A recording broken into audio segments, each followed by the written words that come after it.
Welcome to the Real Estate Guys radio program. I'm your host, Robert Helms. They're not making any more real estate. But what about the 2/3 of the planet's surface that aren't controlled by any nation state? Yep, we're talking about the ocean. Today you're going to meet Joe Quirk, the president of the Seasteading Institute, as we talk about real estate on the high seas. Today on the Real Estate Guys radio program. Do you have a self-directed IRA invested in a syndication? Guess what? It's a ticking time bomb. Why? Because IRAs get hit with UBIT taxes, even Roth IRAs. Hi, I'm Damian Lupo, and we fix this problem for you forever. It gets even better because using the EQRP, you can literally get rid of taxes from all of your gains forever and protect your nest egg. The EQRP is the best vehicle to get it done. IRAs can't do it, not even Roth IRAs. You see, UBIT happens whenever any type of IRA invests in anything with debt.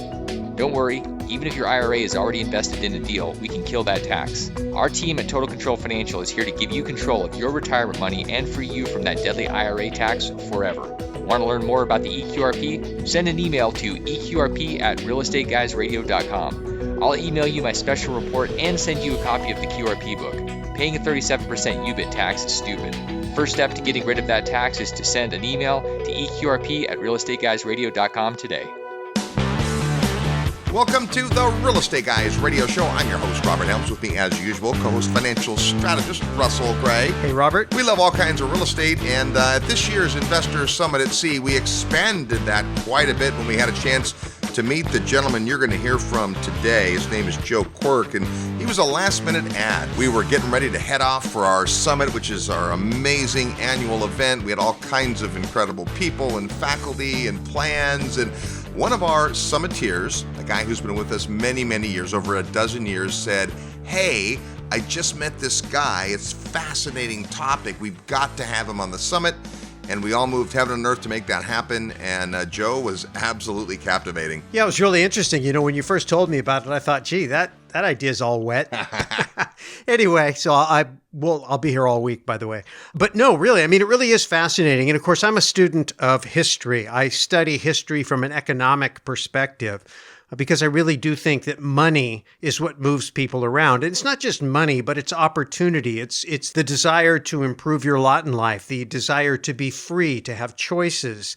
And so I think I'm probably more libertarian than almost anything else. And you look sometimes and you look around the world and you realize most of the people that are going to gravitate to the Real Estate Guys podcast or radio show or come to our events, they're people that are individualists. They, are out of the box thinkers. They're not investing necessarily in Wall Street and just checking the 401k box and forgetting about it, but they're interested in learning about how to be a smarter investor, a better investor. And after the things that happened to us in 2008, it opened up this idea that, hey, we need to pay attention to the bigger picture and what's going on around the world. And when you start to really do that, and then you go back into the context of studying money and governments and property rights and just the human evolution in modern times and what that really translates to in terms of your own personal opportunity, the topic became really, really interesting to me because it's almost like going back in a time capsule and imagining yourself being in Europe, England, and that entire period of time when people were feeling persecuted and they just wanted to get away from kind of organized society and they wanted to just go to the new world where it's free and there's no rules and we're going to figure it out. And you try and get inside the mind of people like that. You think, why would anybody do that? Can you imagine getting in some like rickety little wooden boat and just sailing off across the Atlantic Ocean and hoping you make it and then landing and there's nothing here waiting for you. You've just got to carve it out of the wall. That's a spirit I wasn't sure was still alive in the world until we met Joe. One of the things we did was have Joe as our very first speaker of the entire summit, just to kind of shake people up and get their attention, followed, by the way, by another gentleman we're going to get on the show who had an amazing, amazing message, but we'll save that for another episode. And folks were just amazed, like, what are you talking about? Well, the premise is basically this. The oceans can provide a possible new home for all kinds of folks, ideology, lifestyles, and this isn't just something that is a weird, odd idea. It's been kicking around for many years, and it's really, and Joe used this analogy, much like a cruise ship. A cruise ship is a floating city with restaurants and bars and convention space and things to do and swimming pools, and it's got its own little kind of quasi-government. And this idea that you could go out somewhere in the ocean and create not a homestead, but a seastead is pretty fascinating. Now, the Seasteading Institute, which is the organization that Joe is president of, was founded 10 years ago. We'll hear part of that story from Joe as we go on. So this isn't a brand new idea. What is new is just a couple of weeks before the summit, the very first actual home, an actual seastead, was launched just outside the country of Thailand. And Joe brought some videos, some aerial photos that were taken with a drone, little interview with the couple that bought this house and put it out in the ocean. And it was a great story.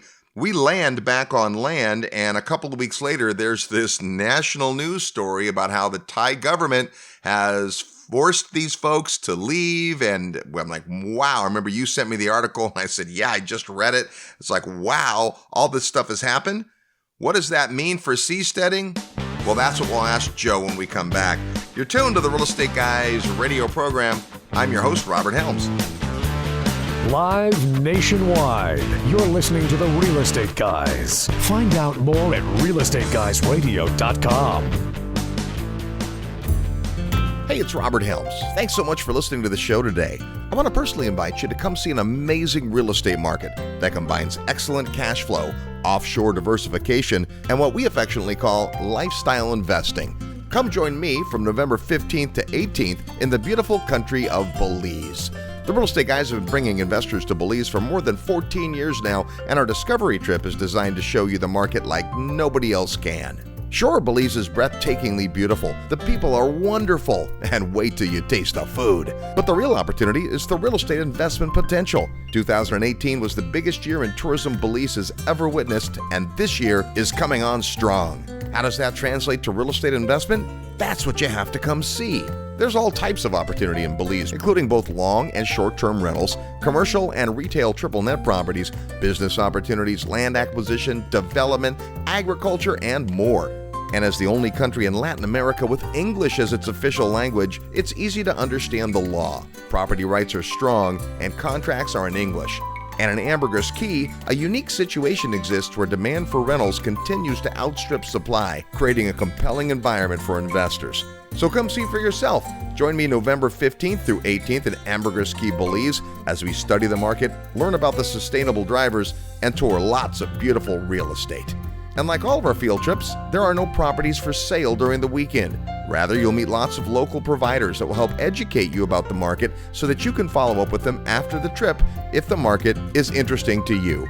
But that ball's in your court. You'll receive their contact details, but they won't receive yours unless you give it to them. You've heard about Belize and the Real Estate Guys for all these years. Now come see what all the excitement is about. Plus, we'll have lots of time over meals and activities to talk about all things real estate. To get the details, go to the website at realestateguysradio.com and click on events where you'll find the Belize Discovery Trip. Once you register, you'll get information about our group hotel rates as well as travel details. So join me in Belize November 15th through 18th. It's a beautiful country with lots of amazing possibilities, and the only thing missing is you. Go to realestateguysradio.com under events. I look forward to seeing you in beautiful Belize.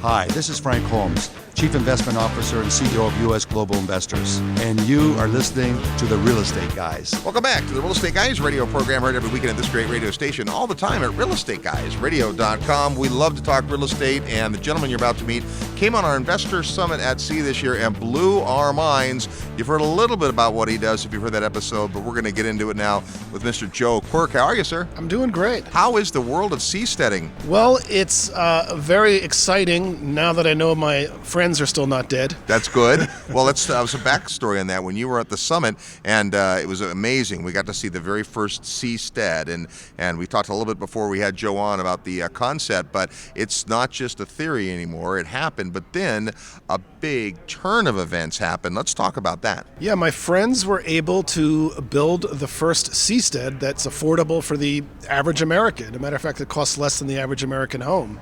It's floating on the high seas. It's basically a tiny home that is very stable in high waves. And it's sort of like, I think of it as the Kitty Hawk moment for seasteaders. Yeah. We have created like the small flying plane or the small floating cabin that the average person can live in. And we were planning on scaling up this sort of colonization of the blue frontier. Right. And we were all excited and ready to go. And we were more than 12 miles off the coast of Thailand. And investors got excited. A few hundred people signed up to buy some. There were plans for a CB&B. That's great. The leading aquatect, Kuhn Uthhaus, designed like an underwater restaurant where you'd be looking out your windows at aquarium windows looking out at the growing biorock. And to everyone's surprise, the Thai Navy took exception to this and raced out there to confiscate the seastead and arrest them. And my friends fled just before they got there. And there was sort of like a manhunt going on. So my poor friends who lived on this seastead have been on the run. So this is quite a turn of events. Now, I have conflicted feelings about this because you can imagine the anxiety that they were undergoing. They were literally charged with the death penalty. Right. And all our supporters and friends were in a panic and a tizzy trying to figure out what's going on. But they managed to evade capture, and they're still safe and free and in hiding. But it drew so much attention to the seasteading movement that the number of people interested in buying one has tripled. Yeah. And 2 new countries have expressed interest in possibly hosting one.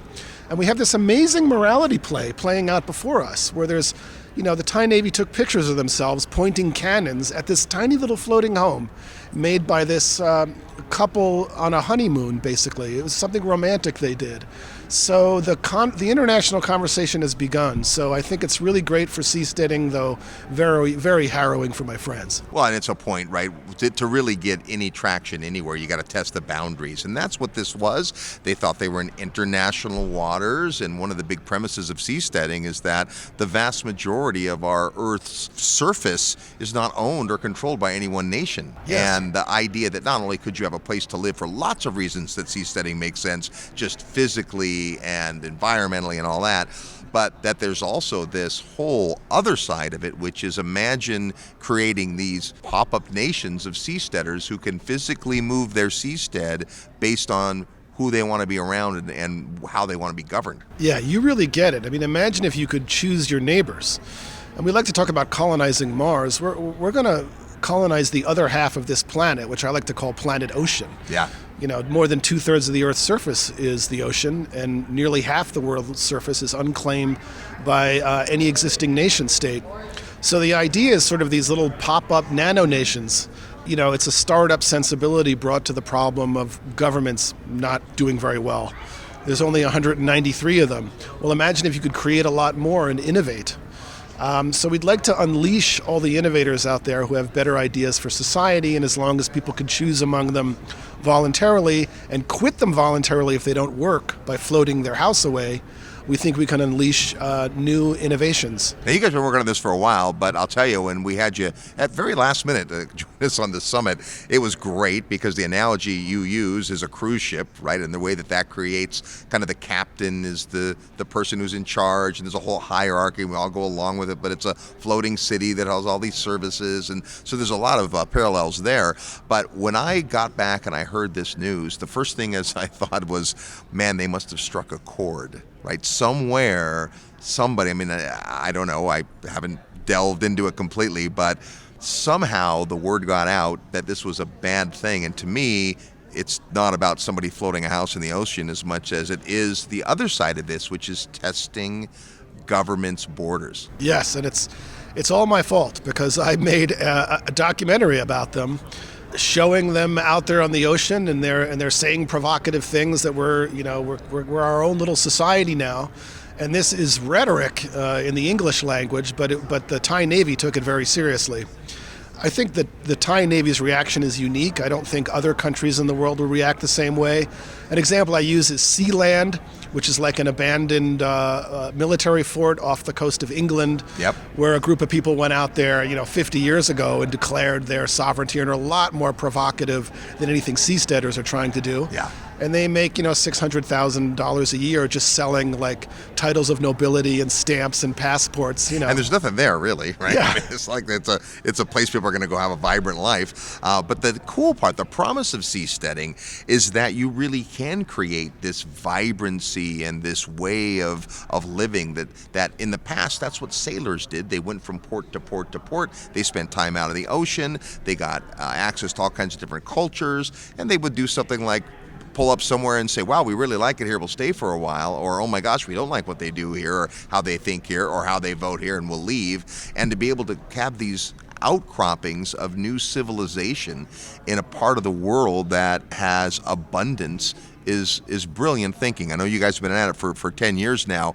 Let's talk about kind of what comes next. You mentioned there's other countries, and I would think this would happen if people look at Thailand's reaction and say, wait a minute, that's not the reaction we might have. Could we create sort of a symbiotic relationship or figure out a way to have at least some synergy? Where are those discussions leading now? It was like immediately after this fiasco happened, San Lucia, which is like an island nation in the Caribbean, wrote a big op-ed about could seasteading be profitable for Caribbean nations, and making an argument on behalf of that. Well, that's really fascinating to me, because a lot of the Caribbean nations don't produce any kind of product. Take the Cayman Islands. The Cayman Islands produce just one thing, and we were there together at the Cayman Islands. You probably know that's rum cake. They make rum cake in the Cayman Islands. But the reason they have a thriving economy is they recognize that's not going to be enough for us to create any kind of balanced trade. So what cropped up was banking and lawyers and trusts and other services that could be provided. So there's a lot of thinking like that already in the Caribbean. What can we do to attract people, to attract commerce? And this sounds like it might be a natural thing. Yeah, and I think of the Cayman Islands as a priesthood. Yeah. It's an island that, frankly, takes a fairly spiteful stance towards the U.S. and the EU. They welcome financial mavericks and medical innovations that are not legal, and occasionally there are conflicts. And one of my favorite stories is when Barack Obama gave a speech criticizing the Cayman Islands for being a tax haven. The very next day, the government of the Cayman Islands released a public letter reminding the U.S. of the services they provide, and then after that they dropped the subject. So there's like 57,000 people stood up to this mighty nation. So the analogy I use is if nations are sharks, then small island nations and seasteads want to think like cleaner fish. You want to provide a service that the shark appreciates and the shark won't eat you. And the Cayman Islands has been brilliant at doing that and creating a lot of wealth with very few resources, only innovation. So imagine if we could have 1,000 Cayman Islands. Right. Well, and I think the whole idea has obviously a ton of merit in the future. One of the challenges has always been the technological side of that. So I know that's an area that you guys have been very front and center with as we look at some of the designs. If you go to seasteading.org, you'll be able to get a great glimpse of this. Of course, before we're done, we'll talk a little about your book about it, which really outlines a lot of the different parameters. But there are already great of these aquatechs, architects who are looking at ways of creating these vibrant societies and interactive pieces and all of that. Talk about the technical side of what it takes to make this happen. So you can make floating societies. The oil and gas industry does it all the time. They have floatels, they have people play ping pong. The problem is they cost billions of dollars. So the challenge for seasteading has always been, how do you bring the price down such that the average middle-class American can afford one? And that's what Ocean Builders achieved. I mean, this pilot project, it's not too fancy, it's bare bones, but it cost $150,000. Right. So now we're talking. Now people are signing up to buy one. Now people are saying, well, maybe we can make it a little more expensive. Maybe this materials innovators are coming in talking about how to make it cheaper. So when you create this kind of platform for new societies, all these innovators come to you with their ideas. So that's what is exciting to me. I think we're off and running. As soon as we find a host nation, we're going to build a lot more of these. And we have architects and designers already making VR walkthroughs of what they're going to look like.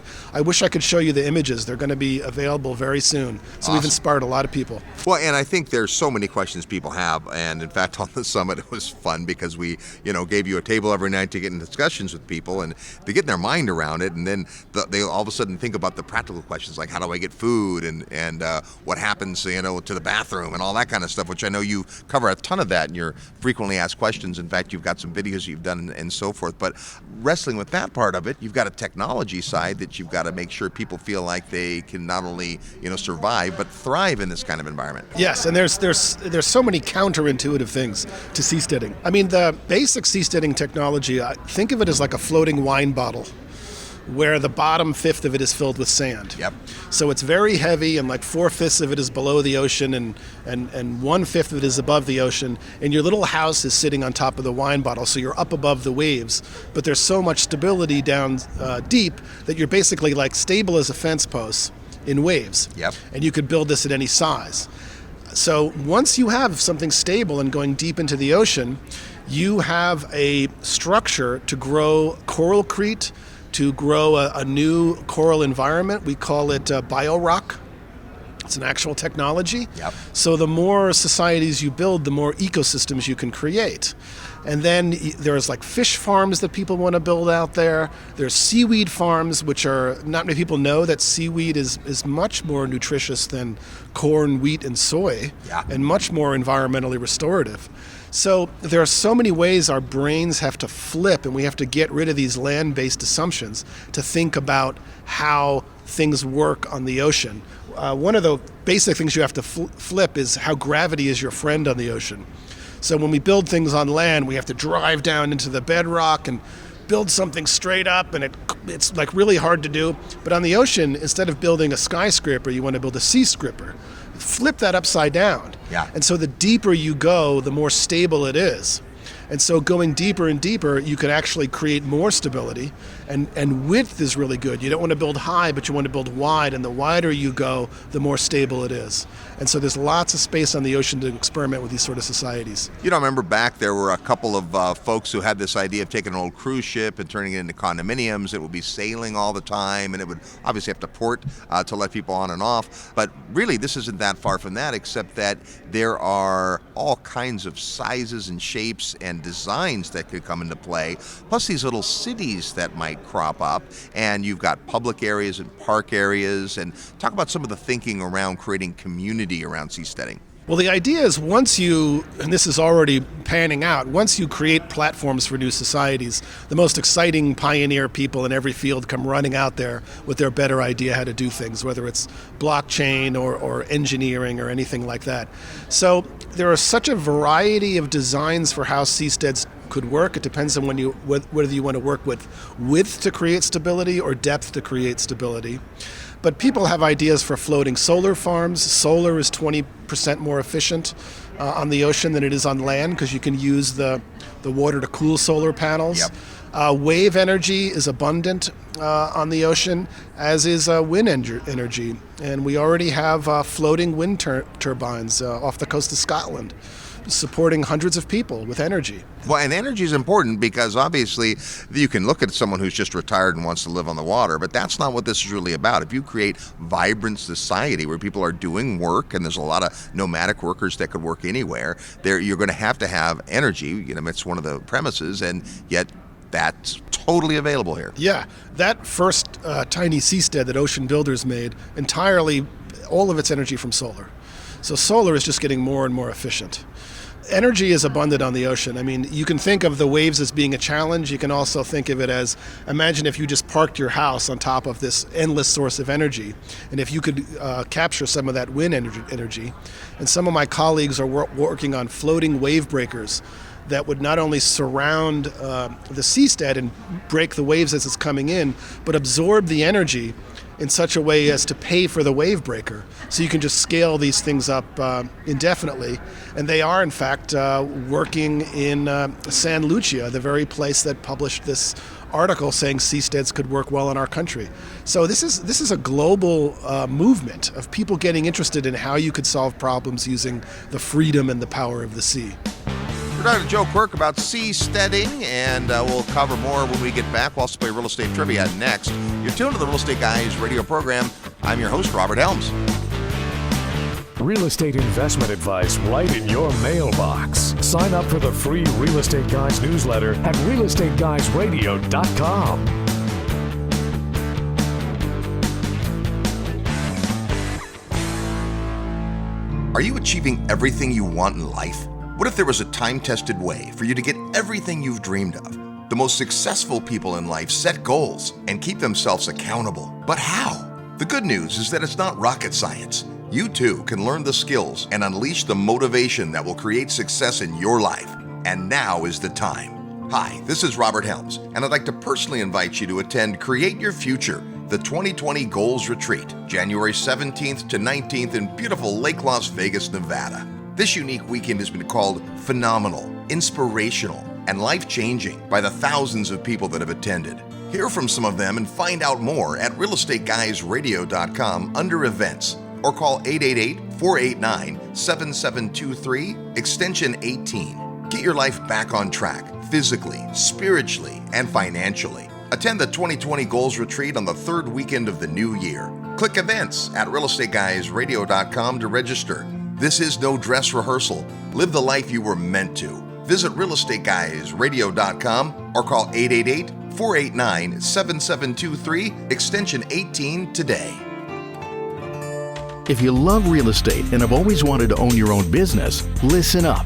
The Real Estate Guys and their panel of experts want to teach you how to go full-time fast in the real estate syndication business. These next few years may go down in history as one of the best times ever to acquire investment real estate. There are deals everywhere if you know where to look and how to assemble the resources. The Secrets of Successful Syndication seminar will show you how to make big money doing big deals from a team of experts that have syndicated projects totaling more than $1 billion. Don't wait for someone to give you a raise or create a job for you. Attend the Secrets of Successful Syndication and learn how to build a team, raise capital, find deals, and make full-time money in 6 months or less. Go to realestateguysradio.com and click on events. All the big players use syndication as a way to diversify risk, optimize profits, and earn big money. You can too. Go to realestateguysradio.com and click on events. Hi, this is Kevin Harrington, an original shark from the hit TV show Shark Tank, and you're listening to The Real Estate Guys. Welcome back to the Real Estate Guys radio program. Thanks for tuning into the show. Hey, if you've ever wanted to do bigger deals using other people's money, then come on out to the Secrets of Successful Syndication right around the corner at the end of September in Dallas, Texas. All the details to the website at realestateguysradio.com. We're talking about taking over the oceans, seasteading, and we have the president of the Seasteading Institute, Joe Quirk, with us. Before we get back to that interview, it's time to play real estate trivia. It's a chance for you to win a prize, and it's a great one that has something to do with our talk today. All you have to do is be the first person with the right answer to today's trivia question. When you hear the question thinking of the answer, send your best guess to trivia@realestateguysradio.com. You want to include your name, the answer to the trivia question, and your mailing address, because if you're the winner, we're going to send you Joe's book. Yeah, it's called Seasteading: How Floating Nations Will Restore the Environment, Enrich the Poor, Cure the Sick, and Liberate Humanity from Politicians by Joe Quirk and Patri Friedman. That could be yours if you know today's real estate trivia question.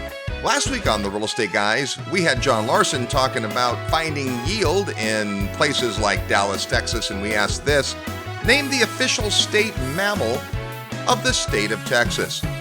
Well, a lot of fun guesses, but the actual official state mammal of Texas is the armadillo. Here's our real estate trivia question for this week. Of all the oceans on Earth, which is the smallest? Yeah, name the world's smallest ocean. Now, it's not really small, but it's always compared to what? So there's a number of oceans, And there's one that's the largest. That would be the Pacific Ocean, by the way. And there's one that's the smallest. What's the name of that ocean? If you know or just want to guess, send your best guess to trivia@realestateguysradio.com. Include your name, your guess, and your mailing address. Because if you're the winner, we're going to send you Joe Quirk and Patri Friedman's book, Seasteading. That's today's real estate trivia question. We're talking to our good friend Joe Quirk about seasteading, and the Seasteading Institute was born many years ago. And talk about your partners there, because it's a pretty interesting way that it evolved and who's behind it. Yeah, it started with, we'll say, Patri Friedman, who happens to be the son of David Friedman and the grandson of Milton Friedman. Yeah. So I want to get you the legacy there. So David Friedman wrote a book called The Machinery of Freedom, Right.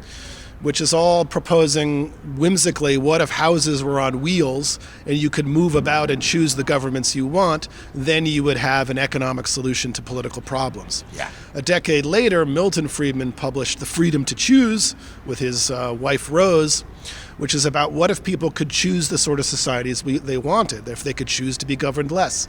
You'd have competition among different governance systems and something new would emerge. Then along comes Patri Friedman and says, well, what if you just do this on the ocean and you could move about instead of you're all locked together in one giant piece of land, you could move city blocks around and choose the neighbors you want. This would be a practical application. I think of it as the machinery of the freedom to choose. And he called it seasteading, which was a phrase coined by Wayne Gramlich, his partner at the time. So Peter Thiel, co-founder of PayPal, first outside investor in Facebook, very futuristic investor and philanthropist and billionaire, read Patri's blog, invited him for lunch, and said we should move forward research on this with a nonprofit, and was the initial funder and co-founder with Patri of the nonprofit, the Seasteading Institute. So that was 2008, just a little bit more than 10 years ago. And I didn't hear about it until many years later when I met Patri Friedman at Burning Man. And because 6 weeks before I'd been on a cruise ship, and I could see that floating societies can work better, and I was struck that the best standard of living I'd ever had on that cruise ship cost less per night than the coastal hotel I'd stayed in the night before. Right. So I was trying to figure that out. Like, what is it that's unique about this ship? Anyone who's been to Burning Man 14 times, as I have, becomes interested in how rules evolve in interesting ways that are not predictable given their original parameters. Yep. Whole different type of society. Yes. And once Patri spoke about floating societies, I'm like, yeah, I can see humanity going in that direction. Oh, interesting. It'd be like a startup societies on the ocean. It wasn't until I noticed that the Seasteading Institute logo is based on the Burning Man logo. The Burning Man logo is a man holding his arms to the sky. The Seasteading logo is a man holding his arms to the sky, balanced on water and holding up a big cruise ship. Yeah. And I just became curious, this makes no sense to me. Why would a city in the desert inspire cities on the ocean? A temporary city in the desert. Yes. And when I read Patri's blog and he elucidated how, if cities were modular and they floated and you had variation in societies and selection by citizens, we would get evolution in the service of governance itself, which I think is one of the most important problems that humanity has to solve for the future.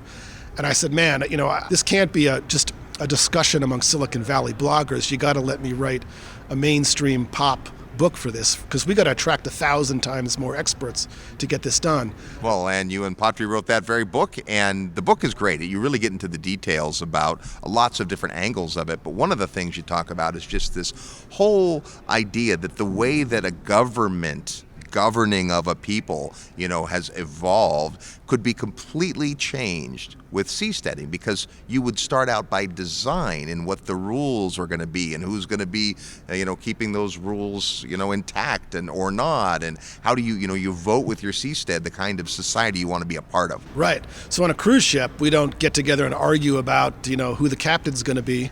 And let's vote on who's going to represent our ideas.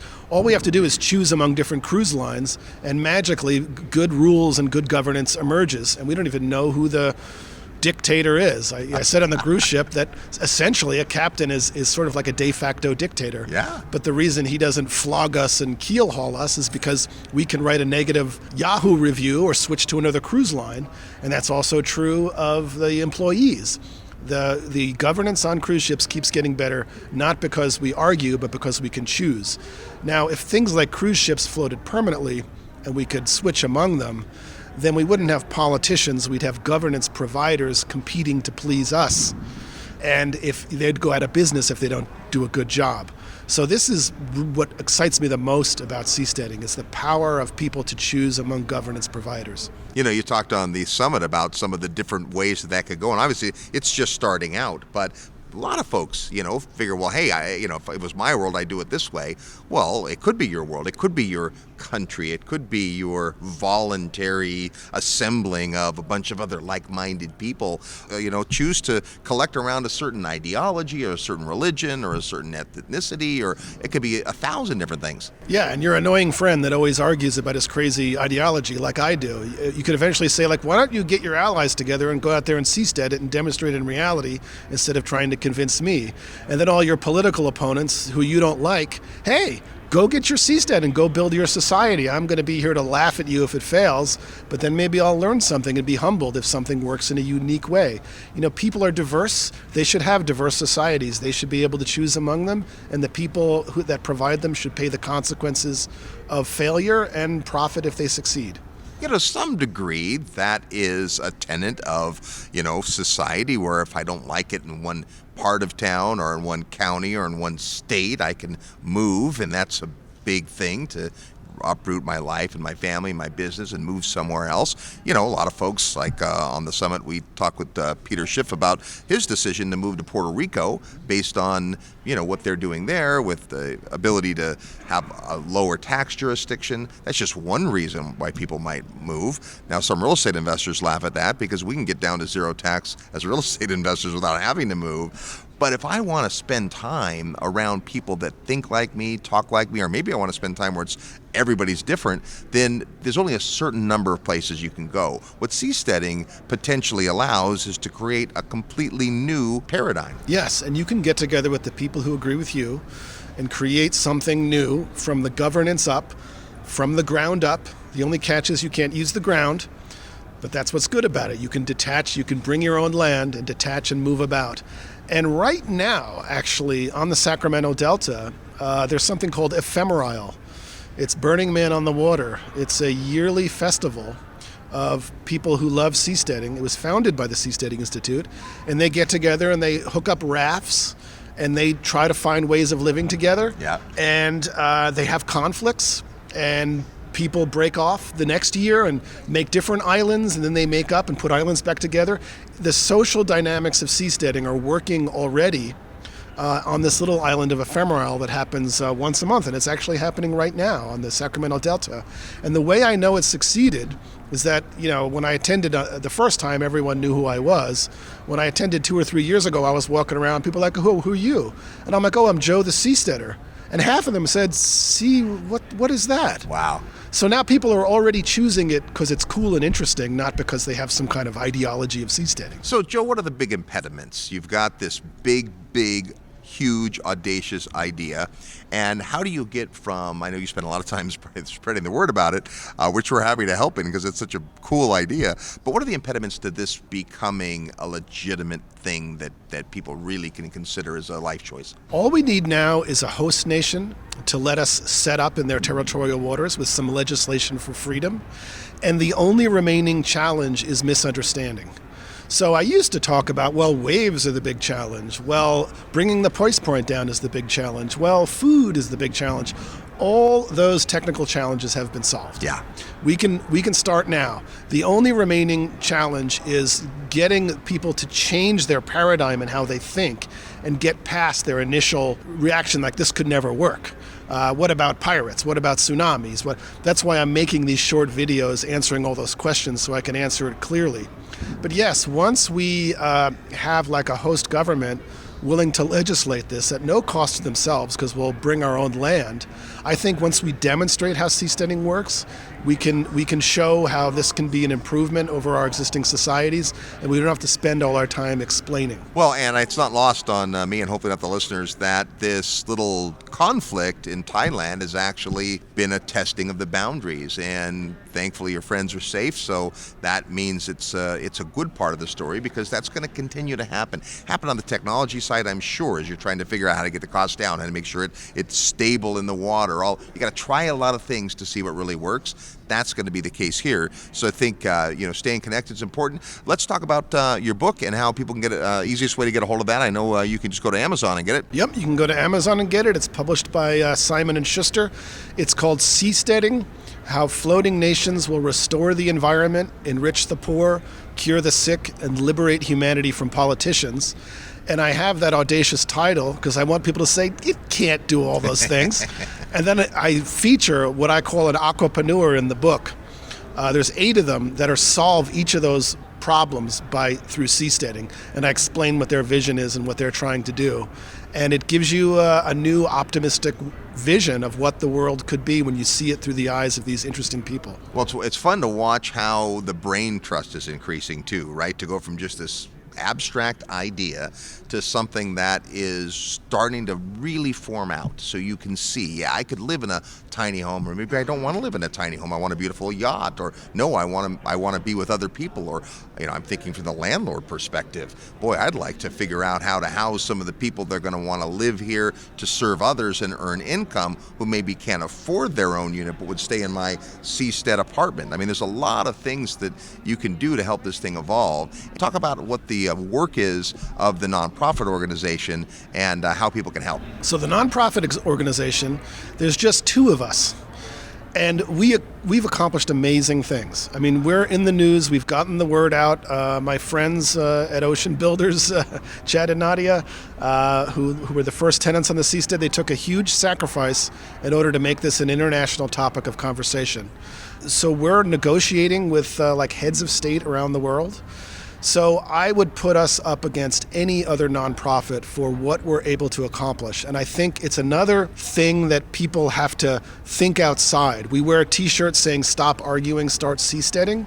And most kind of libertarian nonprofits are devoted to education, to persuasion, and we still haven't persuaded governments to change their minds. But seasteaders actually plan to demonstrate free societies on the ocean. They plan to give people the technology to demonstrate their own ideas. So we are always relying entirely on donors, on individual donors, supporting us and what we do. Over 1,000 people have donated to the Institute since it started. And there's probably at this point 4 or 5 seasteading companies that are working to create seasteads with different kinds of technologies and techniques that have been inspired directly by what we do, and we're seasteading buttons. So this is the way forward. This is the next frontier, and we're making it happen, and I'm really, really proud of the Seasteading Institute. They say it takes 20 years to become an overnight success, so a little longer, and you'll be there. Awesome stuff. If you're interested in learning more, seasteading.org is where you can go, or get Joe's great book. Thanks for being on the program. Thanks, Robert. You are really good at this. There's Joe Quirk. When we come back, more from the Real Estate Guys. Stay tuned. Need help with your real estate investment portfolio? Check out the resources page at realestateguysradio.com. If you've been listening to the Real Estate Guys for a while, then you've heard about the legendary Investor Summit. Simply put, it's the highest level event we do, and the content, faculty, and attendees are amazing. If you're serious about taking your real estate investment to the next level, consider joining us. You'll spend more than a week with like-minded investors, world-class educators, and real-world professionals, and you'll have a blast. It all begins June 11th, 2020 in Fort Lauderdale, Florida. Visit realestateguysradio.com and click the tab that says Summit to learn more and get on the advance notice list. We'll spend 2.5 days on land learning and networking, then jump aboard a luxury cruise ship for more classes, roundtable discussions, great dinner conversations, and a ton of fun. Go to realestateguysradio.com and click Summit and make plans to hang out with the Real Estate Guys and an all-star faculty on the 18th Annual Investor Summit at Sea. Real Estate Guys listeners, are you tired of losing real estate deals due to financing issues? Have you had enough of waiting on banks, lenders, and investor groups to fund new projects? What if there were a way to eliminate all the hassle and invest in real estate on your own terms? I'm here to tell you there is. Patrick Donahoe here from Paradigm Life. I'm an Investopedia Top 100 Most Influential Financial Advisor, and I recently wrote a best-selling book about the financial strategy that changed my entire investment model, and the one that could change yours. To get a copy of my book for free and learn how you can maximize your real estate portfolio by acting as your own bank, send an email to mybank@realestateguysradio.com. Don't make another real estate deal without reading my book first. Email mybank@realestateguysradio.com now to get your copy for free. Memphis is famous for being the home of the king of rock and roll, but it's also the king of cash flow. If you're looking for affordable cash flow properties, it's hard to beat Memphis. Get your portfolio rocking and more cash flowing your way by calling Terry Kerr at Mid-South Home Buyers. Terry's the king of turnkey properties. Contact Terry through the resource section at realestateguysradio.com. And be sure to order Terry's tips for turnkey rental property investing report. It's free. Just send your request to turnkey@realestateguysradio.com. Hi, this is Peter Schiff, and you are listening to The Real Estate Guys. And welcome back to the Real Estate Guys radio program. We're so glad you're here. Tell a friend about the Real Estate Guys. Oh my gosh, great to hear from Joe Quirk. Yeah, it's just so interesting because when we first heard of this, at least for me, when I first heard of it, it just seemed to me to be something that was just so far out there. And then I started again thinking about just history and how things worked. And to bring it a little bit more close to home, you think about Las Vegas. You and I were very active at one point in Las Vegas, in the Las Vegas real estate market. But the real estate in Las Vegas was basically just a big desert, and nobody wanted anything to do with it. And then some people who just wanted to get out from underneath the thumb of government and have more freedom basically moved there and started building. And now it's become this gigantic metropolis with millions of people living there and billions of dollars of commerce. But it all started with a burning desire to be free. And I think that, before anybody who's listening to this dismisses this whole thing, it may be pretty far ahead of the curve. You may not have the spunk to be a pioneer. Those are the people that end up with arrows both in the front and the back. But the settlers, imagine being able to be a part of getting involved in something after some of the heavy lifting is done, but there's still gobs of opportunity left. You're talking about, from an Earth surface perspective, 2/3. So, I can't say, hey, everybody, let's all invest in seasetting, but I'm definitely going to be paying attention to it to see how this thing evolves. Yeah, it's an interesting idea. And, from a real estate perspective, one of the things Joe said on the Summit at Sea was they've got a lot of this figured out. They've got the physical part and the construction elements and how to create water and harness power and figure out food. And they've got all that figured out because they got smart people thinking about that. And they've been kind of thinking through this whole, how do you create a government and what would that look like and what the parameters would be, and would you be ancillary to another government or on your own, and just those kinds of thoughts. But what they really hadn't figured out is sales and marketing. How do you sell this stuff? And so on the Summit, here's a group of real estate entrepreneurs going, we have some ideas about that. And it's funny, talking to Joe after the interview, since the Summit, he's been approached to do several podcasts, and he's got lots of people interested in physically buying and putting together one of these units. I don't think that's me yet, but at some point could be fascinating, especially from an investment point of view. So he doesn't have anything to sell you. He's not here to, raise capital, any of that kind of stuff. We just thought it's such an interesting idea. We had a great time with Joe on the Summit. And of course, if you heard the show that we recorded in the Summit, Joe had a small part there, so we gave you kind of a taste, but we had an opportunity to get back together. And I thought, let's just find out what's happening, especially in light of this situation that happened with the first seastead. So as it works, people are now, based on that, coming out saying, wait a minute, we're interested. What about our country? What about our ocean? What about our technology? And that's what happens to a good idea. So we like to look at all kinds of different markets and different product types and different demographics. And we just thought, seasteading, hey, that could be the future. It's definitely pretty much out of the box. But, if you really think about it, entrepreneurs respond to demand. And in the beginning, you get a bunch of fringe folks that have an idea about doing something like Bitcoin or colonizing the desert, as we talked about earlier in southern Nevada, or coming across an ocean and coming to the New World. You can even see the same thing when a community begins to get overpriced. And we saw this happen in the San Francisco Bay Area. As more and more people moved because of jobs and weather and the opportunities, it priced the real estate around the San Francisco Bay Area so much that people were moving out to the peripheral markets. And so those peripheral markets really boomed. And so sometimes that can happen too. So the principles here that we can glean definitely apply for real estate investors. And so now there's beginning to be demand. And you look around the world geopolitically and some of the turmoil that's going on in politics, I think people are kind of getting tired of the two-party system. I don't know that anybody would look at, say, Donald Trump and say that he was a mainstream Republican. He was kind of like the second coming of Ross Perot. It was giving people a choice that wasn't Democrat and really wasn't Republican either. You look at what's going on in Britain with Brexit, and you can look around the world. I mean, there's protests going on in Hong Kong. And so you realize that people are desperate to be free. And when they are oppressed and feel like they don't have choice, there's the purists who are just doing it from a political motivation. But then once the demand manifests, that's when the entrepreneurs come in and go, hey, you know what? I think there's some money to be made here. And I think that what's happening now, and of course we're very, very early in the curve, but I think what's happening now is there's beginning to be a sense that there could be some real demand for this. And people with money, people with business chops are looking at it going, you know what?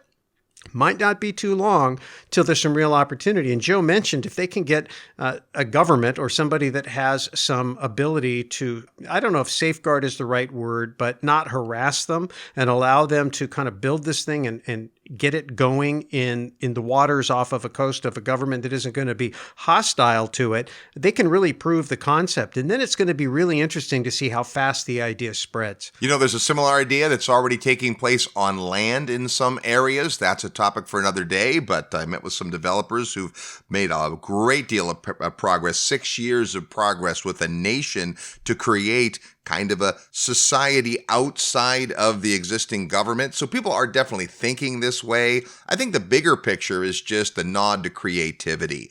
Just because something hasn't been done doesn't mean you can't find people that'll rise up to do it. So big thanks to Joe Quirk for sharing his enthusiasm and all his great information.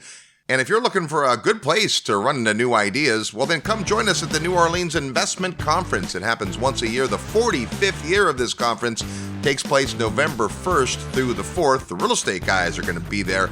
We'll have some presentations. We'll have our usual cocktail party, which we invite our listeners to. So it's a cool way to meet many of the featured speakers, hang out with the real estate guys, and meet other listeners. If you want information about the conference, which is a blast and in New Orleans, so it's cool and fun, plus our private party, just send an email to New Orleans at realestateguysradio.com. We'll get you all the details. Until next week, go out and make some equity happen. This episode of the Real Estate Guys Radio Show is brought to you by Paradigm Life. Powerful cash management strategies using life insurance. Learn more at beyourbank.com. Mid-South Home Buyers. Low-cost, turnkey cash flow properties in Memphis, Tennessee. Corporate Direct. Asset protection strategies for real estate investors from attorney and Rich Dad advisor Garrett Sutton. Find these and other great companies under the Resources tab at realestateguysradio.com. To learn how you can expose your product or service to the Real Estate Guys audience, call 888-489-7723 extension 4. That's 888-489-7723 extension 4. Or use the feedback page at realestateguysradio.com. Thanks for listening, and we'll see you next week right here on the Real Estate Guys Radio Show.